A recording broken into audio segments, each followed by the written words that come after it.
Oh yeah, halo K-Friend. Akhirnya ini first time ya, K-Talk Palu live barengan gue Mario Pratama guys. Boleh yang di studio tepuk tangan, tepuk tangan, tepuk tangan, tepuk tangan. Oke, hari ini gue bakal kangen-kangenan sama broman gue yang udah lama gak ketemu. Emang gak pernah ketemu sih, tapi tenang aja karena gue yakin bukan hanya gue aja yang kangen, tapi seluruh penduduk Indonesia kangen karena ya udah lama ya, 1 tahun dia vakum karena pandemi tidak bertanding. Kemarin akhirnya bertanding 1 kali, tapi terpaksa harus pulang. Nanti kita akan bahas ya. Baiklah, numero uno men's double. Masih muda, kaya raya, digilai banyak wanita dan pria juga. K-Talks Palu kali ini bakalan kedatangan salah satu pahlawan olahraga Indonesia, the one and only Harta Tahta dan Kevin Sanjaya. Respect brother, apa kabar bro? Halo, baik. Baik, ini kedengeran nggak audionya? Aman nggak? Oke. Dengeran nggak? Ini atlet bulu tangkis dengan julukan The Minions, menjadi nomor 1 di dunia. Ini gue baca-baca 150 minggu berturut-turut nomor 1, tak pernah turun. Gokil, itu adalah prestasi yang luar biasa. Itu juga termasuk memecahkan rekor ya. Cuman permasalahannya kemarin ada insiden terpaksa harus walk over dari All England. Itu rasanya sih pasti kecewa banget. Bro, satu kata untuk kejadian itu apa bro? Shock sih itu. Shock. Oke, tapi sebelum kita semua shock ngedenger cerita dari Kevin, hari ini udah tidur berapa jam? Karena fun fact-nya kan lu kalau tidur minimal 12 jam itu fun fact atau hoax? Itu fun fact sih, cuma belakangan udah nggak terlalu parah itu lagi. Tidur 12 jam. Rekor lu tidur berapa jam? Lebih dari 12 jam pernah sih kayaknya. Gokil. Pantesan ya, dari situlah energi di lapangan bisa segokil itu. Gue tahu perasaannya kecewa banget karena kan waktu itu 1 tahun vakum. Sampai akhirnya lu sempet 1 kali main dan itu pun menang tapi terpaksa harus WO. Pada saat itu kondisinya seperti apa bro? Karena oh ya, sebelumnya nih eksklusif cuma di RCTI Plus ya. Kevin belum sempat ngobrol di mana-mana, cuma di K-Talk Palu. Boleh diceritain nggak bro, pada saat itu kejadiannya seperti apa? Ya waktu itu gue udah main kan, setelah main gue udah pulang ke hotel segala. Ya. Habis itu tiba-tiba dipanggil sama beberapa pengurus, katanya udah nggak apa, kita tim Indonesia nggak boleh main gitu tiba-tiba. Karena ada salah satu yang di flight kita yang positif. Oh, Dan gue kayak langsung cuma nggak tahu mau ngomong apa, diam doang, kayak shock gitu. aduh, itu padahal persiapannya. Ya, terakhir di Instagram ada chart gitu. Sebenarnya lu posisinya masih posisi pertama ya. Poinnya tuh 106.000 sekian gitu. Meskipun lu kehilangan beberapa games, cuman dari lu sendiri secara pribadi kerugian apa aja sih yang lu rasain karena kena WO? Kalau kerugian sih ya pastinya kita udah jauh-jauh ke sana ya. Udah capek-capek ke sana. Habis itu gue udah lama nggak tanding juga kan. Ya, Kemarin di Thailand juga nggak ikut, nggak jadi ikut. bener. Habis itu ya pastinya All England itu satu pertandingan yang bergengsi dan buat gue sih penting. Jadi gue bener-bener pengen banget bisa menang di situ lagi. Yes, itu kompetisi badminton tertua ya, All England itu ya? Iya, salah satu pertandingan yang bergengsi lah. Ah, sayang sekali, men. Kalau kerugian sih ya kerugian dari poin mungkin ya. Poin pasti Ya, berkurang. Buat ya, apa ya, buat maintain ranking 1 terus kan nggak gampang itu juga, kayak harus dapat bener, hasil yang terbaik terus. Dan bener gua sih. rasa gua punya chance yang lumayan oke sih waktu kemarin All England. Ya. 150 minggu berturut-turut tak pernah turun posisi pertama. Gokil sih. Oke, ini dari sport tentunya kita belajar sportivitas, fairness, tapi sayang banget ternodai dengan adanya permintaan walkover. Kita semua kecewa. Dan ini juga kemarin gue sempat ngobrol-ngobrol sama fans lu, ada pertanyaan yang bagus banget. Jadi selama isolasi mandiri itu, lu ngapain sih? Obrolan apa aja sih yang lu obrolin sama partner satu kamar lu itu? Ya jujur kita nggak terima sih, masih kayak semua itu nggak fair gitu kan. Ya, Sampai sekarang pun kita nggak tahu uh, mereka duduk di mana yang itu yang COVID waktu di flight. Kayak langsung hilang gitu aja dan nggak dijelasin juga. Tapi menurut lu permintaan maaf dari BWF itu udah cukup atau belum? Atau lu mengharapkan ada tindakan lain dari BWF? Ya pastinya kita butuh pertanggungjawaban sih sebenarnya. Permintaan maaf ya kita terima, cuma kita butuh pertanggungjawaban dari dari BWF. Oke. Pertanggungjawaban apa yang lu harapkan sebagai atlet? Ya mungkin dari sisi kerugian poin, Oke. terus dari kayak kemarin berangkat kita emang dibiayain, cuma kan kita upgrade juga ke bisnis kelas gitu-gitu kan kita bayar sendiri juga, kerugian materi juga lah. Oh, iya, iya, iya, iya. Selama makan di sana dan penginapan berarti dari kalian juga? Iya kita bayar.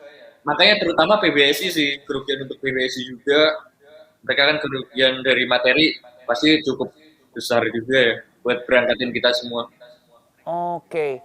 Nah, kronologinya seperti apa sih waktu di sana? Apakah dari kalian juga sempat protes sama BWF, sempat debat juga atau kalian ya udah nerima aja? Iya kita semua protes sih, tapi BWF langsung kayak angkat tangan karena dia bilang itu dari government. Oh. Meskipun sebenarnya dari pemerintah Indonesia juga udah sempat bantu mediasi ya, tapi itu nggak Iya, nggak. semua bantu sih, kedubes di sana bantu, terus Menpora dan lain-lain. Tapi mereka langsung malamnya kita langsung dicoret semua kan, dianggap walkover semua. Ini lu sempat kepikiran gak sih sebenarnya kayaknya mereka tuh takut men sama tim Indonesia. Enggak lah kalau takut mah, maksudnya ya semua rata lah, gak ada yang harus ditakutin. Oke. Tapi kalau gue tuh mikirnya mereka kayaknya gentar deh. Karena ya ada The Minions gitu, nanti dibantai gimana gitu ya. Cuman ya udah terjadi juga ya yang penting. Tapi sekarang secara Iya. mental gimana bro? Karena kan lu waktu Thailand gak ikutan. Terus juga sempat vakum 1 tahun. Sekalinya main, lu harus dipaksa pulang. Secara mental sekarang gimana? Ya, secara mental sih nggak ada masalah lah, maksudnya kayak kita lupain aja udah kejadian dan kita nggak bisa ngapa-ngapain kan. Jadinya ya Iya. lupain aja, yang penting kita fokus buat next turnamen, buat next apa ya kejuaraan yang lain-lain lah. Kita harus fokus lagi buat kasih yang terbaik. Apalagi Olimpiade akan menjadi target terbesar tahun ini ya. Iya itu salah satu target terbesar dalam karir saya sih. Bro Kev, ini juga banyak sekali yang pengen tahu kronologi pas menuju hotel karantina seperti apa. Karena kan lu belum sempat ngomong di mana-mana ya. Oh yang katanya suruh jalan kaki itu ya. Jujur Iya, sebenarnya gue iya. cuma kayak si senior gue ada si Bang Hasan sama Ko Hendra itu mereka kelar main langsung kayak diusir gitu terus suruh jalan kaki ke hotel katanya, terus nyampe hotel juga nggak boleh naik lift, Wah. suruh naik tangga. Bener-bener kayak langsung dibedain kayak kita yang covid gitu, padahal kita kan semua sehat-sehat aja. Iya. Itu jahat sih. Lumayan sih. Tapi kalau fasilitas dari hotel seperti apa? Fasilitas dari hotel sih semua sama, kayak dari awal kita sampai kita makanan dan lain-lain kita dianterin sih ke kamar masing-masing. Oke. Sebenarnya tuh yang kena tuh siapa sih di pesawat itu? Nah itu juga nggak ada yang tahu, maksudnya pokoknya kita satu flight sama orang yang positif covid katanya. Terus di situ Tapi juga mereka ada tim dari Turki ya tahu. kalau nggak salah ya. Waktu dari kenapa? Sebenarnya di situ juga ada atlet juga kan? Iya Dari dari Turki. Kita Dari Turki kan? Betul. Nah, dia juga disuruh walk out atau gimana nih, Kev? Nah itu awalnya mereka nggak walk out, tapi habis itu ya kita protes dong, kenapa Iya. dia nggak dicoret, terus akhirnya dicoret juga, cuma ya nggak tahu makanya kayak nggak jelas gitu lah. Oke. Itu total karantina berapa lama berarti di hotel, Kev? Di hotel kita pulang hari Minggu. Heeh. Nggak nyampe 10 hari sih, karena kita akhirnya dibantuin sama pemerintah Indonesia gitu-gitu kan. Jadi Iya. kita bisa pulang lebih cepat. Oke. Gimana pendapat lu sebagai atlet? Ini banyak sekali kemarin hashtag boykot BWF. Sedangkan itu organisasi terbesar gitu. Lu sendiri gimana menyikapi itu? Lu setuju nggak kalau sampai harus ngeboykot gitu?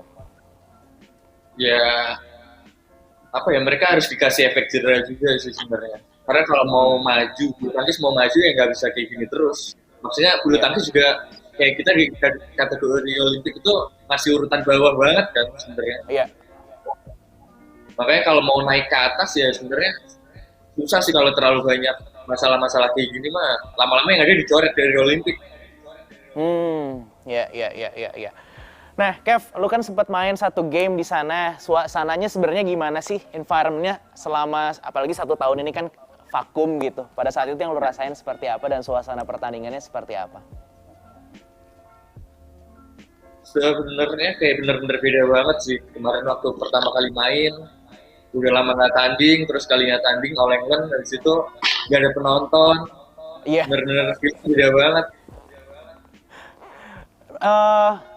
Lu juga terkenal dengan sosok yang tengil gitu ya. Berarti suasana penonton itu juga membantu lu mengeluarkan ketengilan lu nggak? Enggak sih, sebenarnya kalau itu tergantung lawan sebenarnya. Kalau lawannya ngeselin ya, balik kita ngeselin gitu.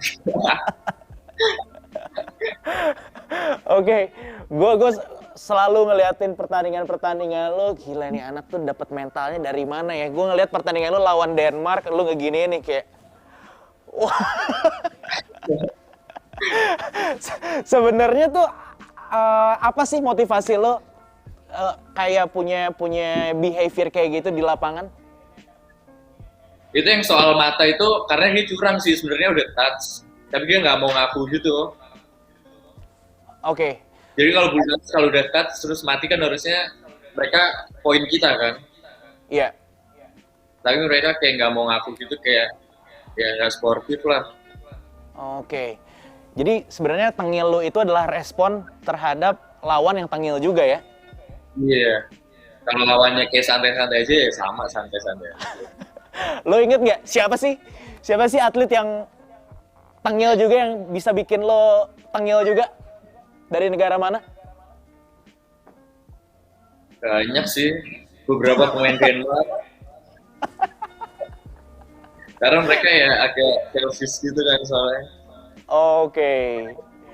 Nah, terus juga ada beberapa video lo kayak misalnya lo beradu argumen di tengah-tengah net. Itu tuh sebenarnya ngomongin apa sih? Yang mana tuh? Banyak lah, pokoknya lu kayak ngobrol sama Denmark yang waktu lu nggak sengaja nyemes salah satu dari mereka. Oh, si yang waktu itu smash itu kan nggak kena, tapi si partnernya kayak nggak terima gitu, kayak marah gitu. Maksudnya kayak dipikir saya sengaja, cuma kan namanya bola tanggung ya kita kalau kita hati-hati masa kita jadi nggak poin, nggak lucu kan? Iya bener. Terus dia ngomong Ya, apa, lu inget nggak? Dia ngomong apa? Dia lupa sih, pokoknya protes kayak marah, nggak terima gitu, pokoknya kayak kenapa kayak gitu. Intinya kayak gitu sih. Terus lu jawabnya, nggak ngerti bahasa Inggris gitu. Okay. Ini K-Friends support dari warga Indonesia dengan peristiwa yang terjadi. Ini mereka dengan sigap menjemput kalian, itu luar biasa ya, ini juga viral. Lalu para netizen bergerak komen, report IG All England sampai hilang, sampai akhirnya ada lagi. Terus protes dengan hashtag BWF must be responsible. Menurut lo bagaimana tanggapannya terhadap movement dari netizen Indonesia? Ya, masyarakat Indonesia luar biasa sih sebenarnya, support kita, hebat mereka. Cuma jangan sampai salah, apa ya, kayak kalau ngomong juga lebih dijaga gitu loh. Karena kan nggak harus berkata kasar juga kan untuk kayak gitu. Dan kadang beberapa atlet luar jadi ikutan kena serang, mereka kan nggak tahu apa-apa juga. Oke. Maksudnya itu nggak ada urusan sama pemain-pemain lain juga ya, pemain luar. Iya. Tapi ya mereka support kita benar-benar luar biasa dan saya appreciate sih. Kev, inget nggak waktu lu kecil, lu bertanding kalau kalah tuh lu nangis? Pernah sih gue nangis. Nah, berarti sebenci itukah seorang Kevin Sanjaya kalah? Ya, gue orang yang cukup ambisius sih. Jadinya kalau gue kalah kayak nyesek gitu. Nah, untuk seseorang yang benci banget kalah, pas kemarin kejadian BWF itu, menurut lu tuh kalah atau enggak, bro? Nggak kalah sih. Nggak kalah ya? Kalau itu nggak kalah kan memang pertama kali main menang masih. Menang. Cuma emang keadaannya kayak gitu ya. Ya udah kita udah balik ke Indonesia mau diapain lagi kan? Mending kita fokus buat next turnamen aja. Yes. Itu tuh mental juara. Jadi timnas semua itu nggak ada yang kalah, men. Karena ada di kondisi yang tidak adil ya. Kevin, terakhir terima kasih banyak. Mau bilang apa buat masyarakat Indonesia, terutama pencinta olahraga bulu tangkis? Ya support terus bulu tangkis Indonesia, dan di saat kita semua menang ataupun kalah sih tetap dukung terus karena kita pasti akan berjuang sebaik mungkin, semaksimal mungkin. Yes, terima kasih banyak Kevin Sanjaya. Seru banget hari ini dan semoga positif energinya bisa tersampaikan juga buat K-Friends yang lagi nonton. Dan ingat jangan pernah menyerah, gak ada yang namanya kegagalan. Itu gagal kalau misalnya lu berhenti mencoba. Buktinya Kevin Sanjaya awalnya gagal tapi dia coba terus sampai akhirnya jadi pemain nomor 1 di dunia. 150 minggu gak pernah turun-turun dan itu adalah prestasi yang luar biasa. Sukses selalu untuk Kevin Sanjaya dan maju terus untuk bulu tangkis Indonesia. Terima kasih, saya Mario Pratama. Kita ketemu di K-Talk Palu berikutnya. Kalau diundang saya ya. Terima kasih. Dan thank you ya Kev. Sukses Kev. Thank you. Bye. Bye.